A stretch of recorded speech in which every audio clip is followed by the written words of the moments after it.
ভিসল। বাংলাদেশের ইন্টারনেট জগৎ নিয়ে কথা বলতে গেলে এই ভিসলটাকে একটা ব্র্যান্ড হিসাবে বারবার উচ্চারণ করতে হবে। নেট সংযোগে ভিসল অনু এবং ওয়েলটি জগতে অলরেডি একটা বিশাল নাম। এবার তারা ওয়াইফাই রাউটারের মধ্যেও পা দিচ্ছে।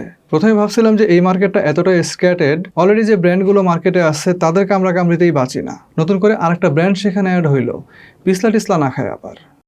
যাই হোক, তারা তাদের লাইন আপে দুই ধরনের রাউটারকে অ্যাড করছে। প্রথমটা হচ্ছে ট্রেডিশনাল রাউটার, অর্থাৎ অ্যাজ ইউজুয়াল সাধারণ যেসব রাউটার আমরা চালাই সেরকম। দুই হচ্ছে অনু রাউটার, অর্থাৎ অনু এবং রাউটারকে কম্বাইন করে। এই রাউটারগুলো কিনলে আলাদাভাবে অনু কেনার প্রয়োজন হয় না। তবে আজকে ট্রেডিশনাল রাউটারগুলোর মধ্যে থেকে দুইটা আমার কাছে আছে, দুইটাই ডুয়েল ব্যান্ডের, অ্যান্ড তার মধ্যে একটা হচ্ছে AC1200, অপরটা AX3000। সো ক্যাটাগরি দেখেই আপনি বুঝতে পারতেছেন যে একটা হচ্ছে ওয়াইফাই 5 এর রাউটার এবং অপরটা ওয়াইফাই 6 এর। ওয়াইফাই 5 AC1200 রাউটারের মডেল নাম্বারটা হচ্ছে VC12 এবং ওয়াইফাই 6 AX3000 রাউটারের মডেল নাম্বার VX30P।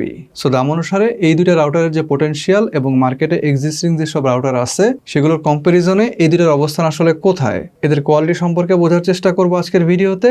পাশাপাশি রেঞ্জ এবং সেই সঙ্গে কি কি সুযোগ সুবিধা এই রাউটারগুলো আমাদের জন্য অফার করতেছে সেগুলো সম্পর্কেও বিস্তারিতভাবে জানার চেষ্টা করব। সঙ্গে আছে আমি মাজাহুল ইসলাম এবং আপনারা দেখছেন টিএসপি।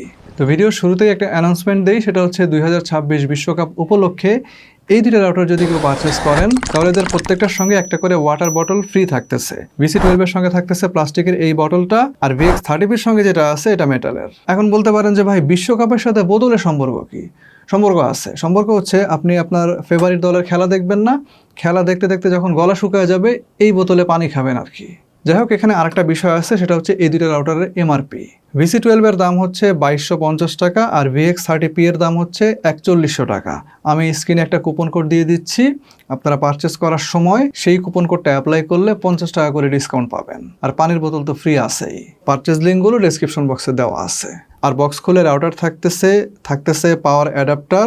ভিসির সঙ্গে আমরা পাইছি 12 ভোল্ট 1 এম্পিয়ারের অ্যাডাপ্টার এবং VX30P এর সঙ্গে পাইছি 12 ভোল্ট 1.5 এম্পিয়ারের অ্যাডাপ্টার। আর থাকতেছে RJ45 এর একটা করে প্যাচ কোড আর ম্যানুয়াল। এখন যদি আমি আউটলুকের কথা বলি তাহলে VC12 এর কালারটা হচ্ছে হোয়াইট এবং এটা প্লাস্টিকের তৈরি। উপরে একটাই লাইট ইন্ডিকেটর দেওয়া আছে যেটা অ্যাকচুয়ালি পাওয়ার দিলে দেখা যায়। বডিতে 5 dBA করে 4টা অ্যান্টিনা আছে, পেছন দিকে আছে 4টা ইথারনেট পোর্ট যাদের মধ্যে একটা 1, 3টা ল্যান। 1 পোর্টের স্পিড হচ্ছে 1000 Mbps, অর্থাৎ এখান থেকে গিগাবিট স্পিড পাওয়া যাবে। তবে ল্যান পোর্টগুলো আবার 100 Mbps, অর্থাৎ এগুলোকে বলা হচ্ছে ফাস্ট ইথারনেট।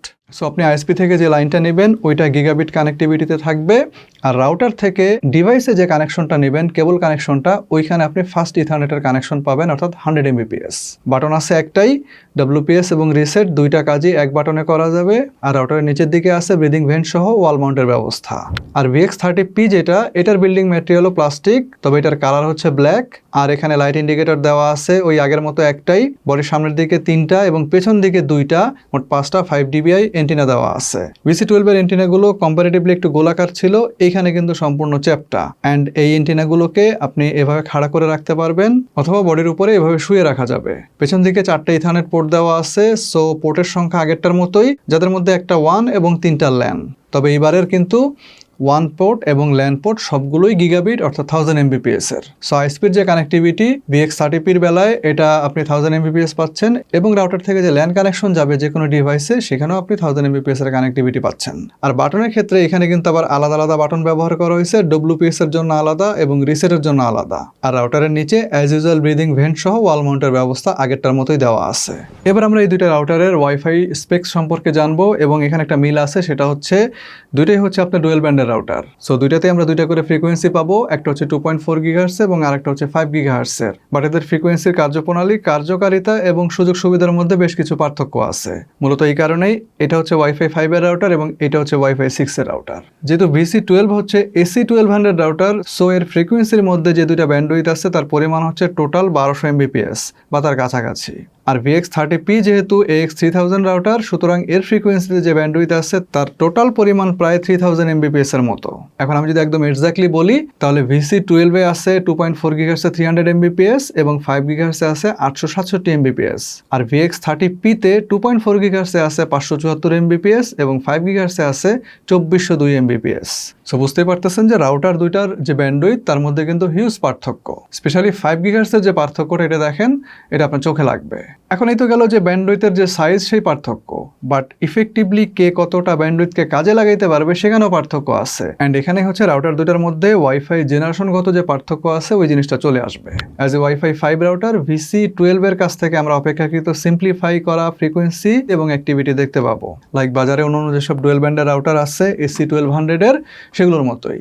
এখানে মাল্টিপল মিমো আছে যা আসলে 2x2 ফরম্যাটে কাজ করবে, অর্থাৎ এই রাউটারটা একসঙ্গে দুইটা ডিভাইসকে হ্যান্ডেল করতে পারবে। আর 5 GHz যে ট্রান্সমিশন আছে সেটা হচ্ছে আমাদের ডুয়েল ব্যান্ড যেসব মোবাইল ফোন আছে বাসায় সেগুলোর সঙ্গে কাজ করবে। সেক্ষেত্রে বেটার পারফরমেন্স অ্যান্ড স্পিড পাওয়া যাবে compare to any single band router যেগুলোর মধ্যে শুধুমাত্র 2.4 GHz ফ্রিকোয়েন্সিটাই থাকে। অপরদিকে VX30P-র মধ্যে ওয়াইফাই 6 ফ্যাসিলিটি থাকায় এখানকার ফ্রিকোয়েন্সিতে বেশ কিছু মডিউলেশন, এনহ্যান্সমেন্ট এবং অপটিমাইজেশন সংযুক্ত করা আছে যা সামগ্রিক ওয়্যারলেস পারফরমেন্সকে আরো বেশি উন্নত করছে। যেমন এই রাউটারের মধ্যে শুধু মাল্টি ইউজার মিমোই না, এখানে ব্যবহার করা হয়েছে WebDMA অ্যান্ড 1024 QAM এর মতো অ্যাডভান্সড ফ্রিকোয়েন্সি মডিউলেশন, যার ফলে এই রাউটারের পক্ষে একক সময় আরো বেশি ডিভাইস ম্যানেজমেন্ট করার সক্ষমতা বাড়ছে। প্লাস 160 MHz এর চ্যানেল উইথ এই রাউটারে ব্যবহার করার ফলে ডাটা পরিবহনের জন্য আরো বড় রাস্তা তৈরি করা সম্ভব হয়েছে। তবে এতে করে আপনার ওয়াইফাই এর যে ওভারল্যাপিং অন্যদের সিগন্যালের সাথে সেটার সম্ভাবনা বাড়ছে। সো এই সম্ভাবনাকে দূর করার জন্য এখানে আবার অ্যাড করা হয়েছে BSS কালার। সো একটা ওয়াইফাই 5 রাউটারের টেকনোলজির সাথে আমরা যদি একটা ওয়াইফাই 6কে কম্পেয়ার করি বা কি ধরনের সুযোগ সুবিধা এখান থেকে পাচ্ছি ওই হিসাবে চিন্তা করি, তাহলে বলতে গেলে একরকম আকাশ পাতাল পার্থক্য আপনি এই দুইটা রাউটারের পারফরমেন্সের মধ্যে দেখতে পাবেন। তবে রিজিওনাল কারণে একটা ইস্যু আছে এখানে, সেটা হচ্ছে আপনার VX30P-র মধ্যে 160 MHz এর যে চ্যানেল উইথটা আছে এটা আপাতত ব্যবহার করা যাইতেছে না, আমরা ব্যবহার করতে পারি নাই। সো সেক্ষেত্রে সর্বোচ্চ যে 80 MHz চ্যানেল উইথটা আছে ওইটা ব্যবহার করছি এবং সেখান থেকে আমরা ম্যাক্সিমাম ব্যান্ডউইথ যেটা পাইছি সেটা হচ্ছে 1201 Mbps ইনস্টেড অফ 2402 Mbps। তবে মোবাইল ফোন দিয়ে আমরা যে রেঞ্জটা পাইছি এই রাউটারের সেটা খুবই দারুণ, এই বিষয়ে আমি একটু পরে আসতেছি। বাট তার আগে বলি, স্ট্যান্ডার্ড যে কোনো মোবাইল ফোনের সাহায্যে ইনফ্যাক্ট অনেক হায়ার স্ট্যান্ডার্ডের মোবাইল ফোন দিয়েও 2402 Mbps এর ব্যান্ডউইথটা অনেক রাউটারের সাথেই কম্প্যাটিবিলিটি ইস্যুর কারণে ব্যবহার করা যায় না। সো এখানে রিজিওনাল ইস্যু থাকে, আপনার রাউটার টু হ্যান্ডসেটের যে কম্প্যাটিবিলিটি ইস্যু আছে সেটা থাকে, রাউটারের লিমিটেশন থাকতে পারে, হ্যান্ডসেটের লিমিটেশন থাকতে পারে। সো অনেক কিছু এখানে ঘটতে পারে। বেশিরভাগ সেটে আমি দেখছি যে 2402 Mbps-টা খুব রেয়ার ব্যবহার করা যায়, 1200 Mbps-টাই সেখান থেকে মানে কমনলি ইউজ করা যায়। সো 1200 Mbps দিয়ে আমরা ব্যান্ডউইথে ট্রাই করছি, রেঞ্জটা পরিমাপ করছি, যেটা একটু পরে আমি আপনাদেরকে দেখাই দিতেছি। এবার আমরা এই দুইটা রাউটারের হার্ডওয়্যার স্পেক্সটা দেখি। সেটা হচ্ছে VC12 এর সিপিইউ হিসেবে ব্যবহার করা হয়েছে রিয়েলটেকের RTL 8197FH। এটা সিঙ্গেল কোরের সিপিইউ যার ক্লক স্পিড 1 GHz বা তার কাছাকাছি, এবং এটা হচ্ছে 2.4 GHz এর ফ্রিকোয়েন্সি কন্ট্রোলার। আর এখানে রিয়েলটেকের RTL 8812FR এই নামে একটা চিপসেট দেওয়া আছে যেটা হচ্ছে 5 GHz এর ফ্রিকোয়েন্সি কন্ট্রোলার। সুতরাং এই হিসাবে এই রাউটারের এই দুইটা এন্টিনা কাজ করবে 2.4 GHz এ আর এই দুইটা কাজ করবে 5 GHz এ। এছাড়া সার্কিটের কোয়ালিটি ওভারঅল দাম অনুসারে আমার কাছে ঠিকঠাক আছে, ওকে মনে হয়েছে। অপরদিকে VX30P-র সিপিইউ হিসেবে ব্যবহার করা হয়েছে ZT-র ম্যানুফ্যাকচার্ড ZXIC-র একটা SoC যার মডেল নাম্বার হচ্ছে ZX279128R। এটা হচ্ছে ডুয়েল কোরের ARM Cortex A9 প্রসেসর, এটার ক্লক স্পিডও 1 GHz। তবে এখানে মিডিয়াটেকের আবার দুইটা চিপসেট ব্যবহার করা হয়েছে। প্রথমটা হচ্ছে মিডিয়াটেকের MT7916AN এবং আরেকটা হচ্ছে MT7976DN। এদের মধ্যে প্রথম যে চিপসেটটার কথা বললাম এটা হচ্ছে ওয়াইফাই 6 এর যতগুলো ফিচার আছে সেই ফিচারগুলোর কন্ট্রোলার এবং বেস ব্যান্ড চিপসেট হিসেবে কাজ করবে। আর পরেরটা রেডিও ফ্রিকোয়েন্সি চিপ যা এন্টিনার সাহায্যে ওয়্যারলেস সিগন্যালকে ট্রান্সমিট ও রিসিভ করার কাজে ব্যবহৃত হবে। আর এই রাউটারের 5টা এন্টিনার মধ্যে এই 3টা কাজ করবে 5 GHz এ আর এই 2টা কাজ করবে 2.4 GHz এ। সো এটাকে আমরা একটা 5 GHz ওরিয়েন্টেড রাউটার বলতে পারি। আর এই পুরো সার্কিটটার উপরে বিশাল একটা হিটসিঙ্ক বসানো থাকে যেটা খুব সহজেই এই রাউটারের যে অপারেশনাল হিট সেটাকে বাইরে বের করে আনতে সক্ষম। এনিওয়ে, আমরা কিন্তু দুইটা রাউটারের ওয়াইফাই রেঞ্জ বোঝার চেষ্টা করছিলাম। সেটা হহচ্ছে আপনার AC12 এর ক্ষেত্রে যদি বলি সেটা হচ্ছে আপনার রাউটার থেকে কয়েকটা দরজা কয়েকটা দেয়াল পাড়ি দিয়ে প্রায় 40 ফিট দূরে গিয়ে 5 GHz এর ক্ষেত্রে সর্বোচ্চ যে আউটপুট পাওয়া গেছে সেটার অ্যাভারেজ হচ্ছে 33 Mbps। এখানে সিগন্যাল স্ট্রেংথের পরিমাণ দেখেন -75 থেকে -80 dBm এর মধ্যে। অপরদিকে একই সিচুয়েশনে VX30P তার 5 GHz ফ্রিকোয়েন্সিতে প্রায় 45 ফিট দূর থেকে সর্বোচ্চ যে আউটপুটটা দিতে সক্ষম হয়েছে সেটার অ্যাভারেজ হচ্ছে 118 Mbps, যেখানে সিগন্যাল স্ট্রেংথ ছিল -73 থেকে -76 dBm। নাও আপনারা জানেন যে ওভার দ্য রেঞ্জ যত বেশি পরিমাণ থ্রুপুট বা ব্যান্ডউইথ ধরে রাখতে সক্ষম হবে একটা রাউটার, যত কম ডিবি গেইন লস করে তত বেশি পারফরমেন্স ওইখানে গিয়ে এই রাউটারের পক্ষে দেওয়া সম্ভব হবে। সো এই যে থিওরিটিক্যাল হিসাব এবং আমাদের যে প্র্যাকটিক্যাল নলেজ তার সাথে মিলা যদি বলি VC12 এই রাউটারটা স্ট্যান্ডার্ড যে কোনো ফ্ল্যাট বা বাসায় 1500 থেকে 1600 স্কোয়ার ফিট পর্যন্ত 5 GHz এর ক্ষেত্রে ব্যবহারযোগ্য ওয়াইফাই রেঞ্জ দিতে সক্ষম, যেটা আমাদের হিসাবে এই রাউটারের স্ট্যান্ডার্ড এবং দাম অনুসারে ওকে। অ্যান্ড VX30P স্ট্যান্ডার্ড যে কোনো বাসা, ছোট অফিস বা শোরুমে 1800 থেকে 2000 স্কোয়ার ফিট পর্যন্ত ওয়াইফাই রেঞ্জ দিতে সক্ষম হবে, which is dissent enough. On the other hand 2.4 GHz এর বিষয়টা কিন্তু একটু অন্যরকম ছিল।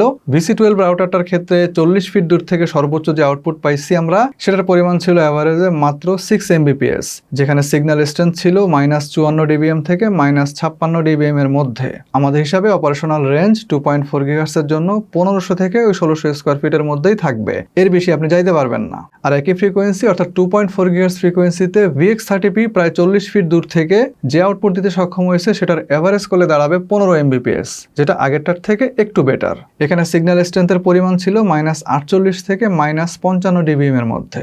আমাদের হিসাবে অপারেশনাল রেঞ্জ VX30P এর বেলায় 2.4 GHz এর ক্ষেত্রেও একই, অর্থাৎ 1500 থেকে 1600 স্কোয়ার ফিট। সো থিওরিটিক্যালি আমি দুইটা রাউটারের ক্ষেত্রে বলতেছি, ইনফ্যাক্ট মার্কেটে এখন যত রাউটার পাওয়া যায় সবগুলোর ক্ষেত্রে বলতেছি, সেটা হচ্ছে আপনার 2.4 GHz এর যে ইফেক্টিভ রেঞ্জ সেটা থিওরিটিক্যালি বেশি পাওয়ার কথা, বাট বাস্তবে কিন্তু আমরা সম্পূর্ণ উল্টা দেখি। 5 GHz এর যে কার্যকরী রেঞ্জ সেটা অন্য রাউটারের মতোই এই দুটো রাউটারেও বেটার, অ্যান্ড যেটা 2.4 GHz ফ্রিকোয়েন্সিকে অলওয়েজ বিট করে। এনিওয়ে, এখন রাউটার দুইটার মধ্যে থেকে আপনার জন্য কোনটা সুইটেবল এই বিষয়ে একটা ধারণা দিচ্ছি।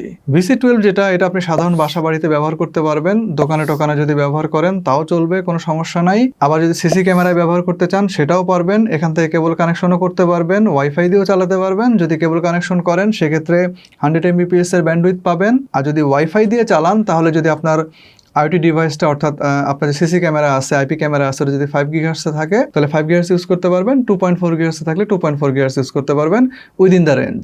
তবে গেমিং সহ পিং সেন্সিটিভ যেসব কাজ আছে অথবা যদি ভারী ডাউনলোডিং এর কাজ আপনার থাকে তাহলে VX30Pটাই আপনার জন্য সুইটেবল। এর গিগাবিট ল্যান্ড পোর্টগুলো আপনার কাজে লাগবে। সেই সাথে আপনার বাসায় যদি ওয়াইফাই 6 এর একাধিক ডিভাইস থাকে তাহলেও এই রাউটারটা আপনার জন্য সুইটেবল। 1800 থেকে 2000 স্কোয়ার ফিটের মধ্যে আপনি গেমিং সহ যে কোনো ধরনের কাজ করতে পারবেন। আর যদি আপনার ওয়াইফাই 6 এর কোনো মোবাইল ফোন নাই, সাধারণ ডুয়েল ব্যান্ডের ফোন আপনি ইউজ করেন, তাহলে আপনার জন্য VC12টাই ঠিক আছে। অ্যান্ড এটাই হচ্ছে দুইটার মধ্যে থেকে আপনার জন্য বাজেট ফ্রেন্ডলি সমাধান।